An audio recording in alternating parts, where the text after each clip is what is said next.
En ce temps-là, Jésus s'en alla sur la montagne des Oliviers, et dès le point du jour, il revint dans le temple, et tout le peuple vint à lui. Et s'étant assis, il les enseignait. Cependant, les scribes et les pharisiens lui amenèrent une femme surprise en adultère, et la placèrent au milieu.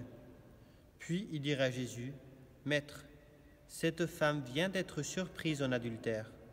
Or Moïse, dans la loi, nous a ordonné de lapider de telles femmes. Toi donc, que dis-tu » Or il disait cela, le tentant, afin de pouvoir l'accuser. Mais Jésus, se baissant, écrivit du doigt sur la terre. Et, comme il continuait à l'interroger, il se releva et leur dit, « Que celui d'entre vous qui est sans péché jette le premier une pierre contre elle. » Et se baissant de nouveau, il écrivait sur la terre. Mais entendant cela, ils sortaient l'un après l'autre, à commencer par les vieillards. Et Jésus demeura seul avec la femme qui était au milieu.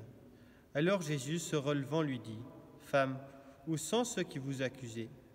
Personne ne vous a condamné ?» Elle répondit, « Personne, Seigneur. » Et Jésus lui dit, « Ni moi, je ne vous condamnerai pas. Allez et ne péchez plus. »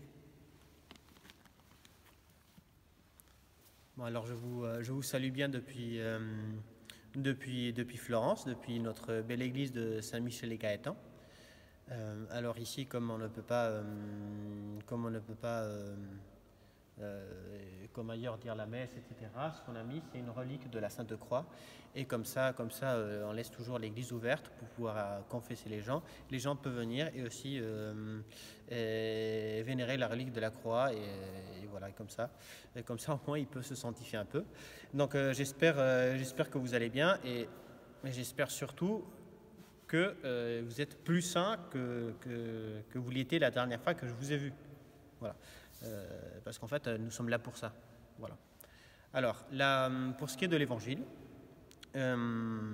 aujourd'hui, c'est l'évangile de la femme pécheresse, donc de Marie-Madeleine.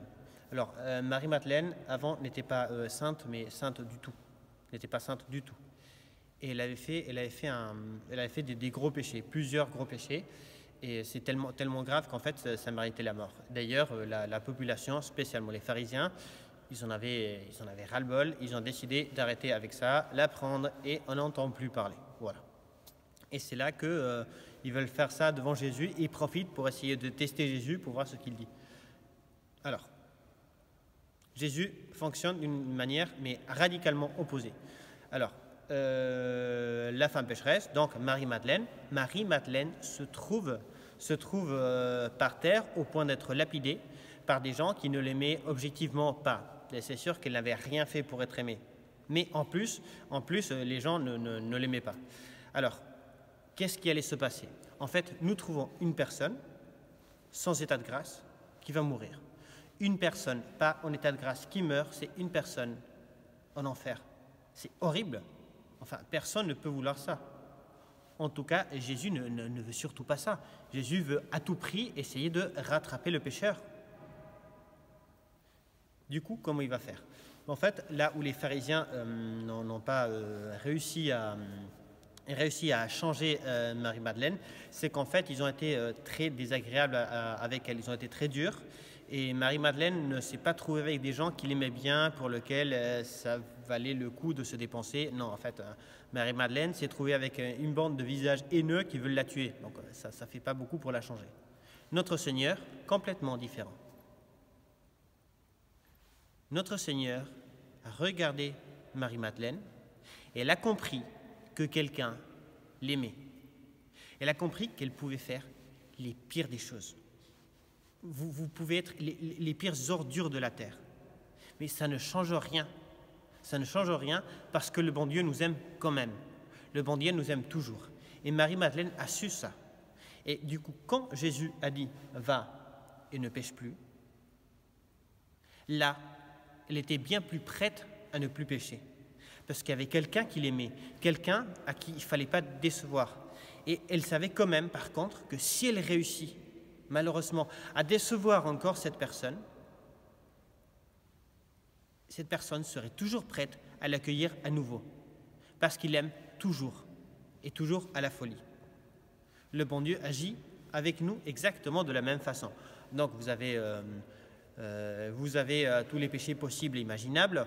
On peut faire ce qu'il y a de pire, mais nous, enfin, on sait très bien que de toute façon, il suffit d'aller se confesser, de demander vraiment pardon et qu'on sera pardonné. Parce que le bon Dieu nous aime. Si vous aimez quelqu'un beaucoup et énormément, malgré tout ce qu'il pourra faire, vous allez dire, bon d'accord, c'est pas grave, parce que vous l'aimez. Et le bon Dieu nous aime comme ça. C'est-à-dire, le bon Dieu nous aime avec un amour mais complètement fou. C'est quelqu'un qui jamais, jamais, jamais ne nous abandonnera.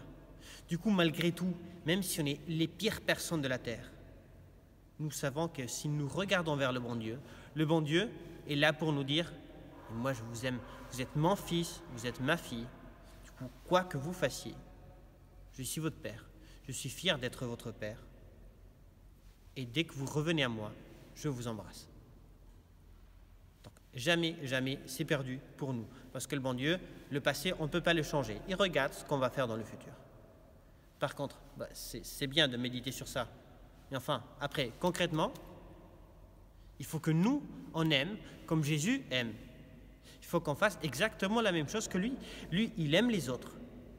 À la folie, il donne tout sans rien attendre. Nous aussi. Du coup, concrètement, à la maison, vous allez faire comment? Non.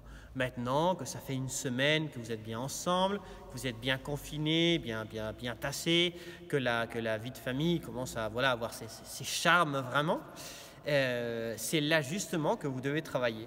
Du coup, ça peut arriver, bien sûr, que vous vous fâchiez avec l'un ou avec l'autre, quelqu'un a un caractère un peu plus pénible, vous avez des problèmes avec... Mais c'est pas grave, c'est pas grave. Il faut que vous aimiez quand le bon Dieu vous aime, c'est-à-dire que vous soyez capable de les pardonner et de dire « Bon, c'est pas grave, on n'en parle plus, maintenant on passe à autre chose. On ne regarde pas le passé parce que de toute façon, on ne peut pas changer le passé. Par contre, le futur, ça, on peut le changer. » Et notre Seigneur, il a regardé avec un beau sourire Marie-Madeleine. Et c'est par ça qu'elle a changé. Donc nous aussi, les autres changeront s'ils ont la preuve que nous, comme le bon Dieu, on aime les autres et que malgré tout ce qu'ils puissent nous faire, ça ne change rien, on les aimera quand même. C'est comme ça qu'on doit aimer les autres parce que le bon Dieu nous aime comme ça.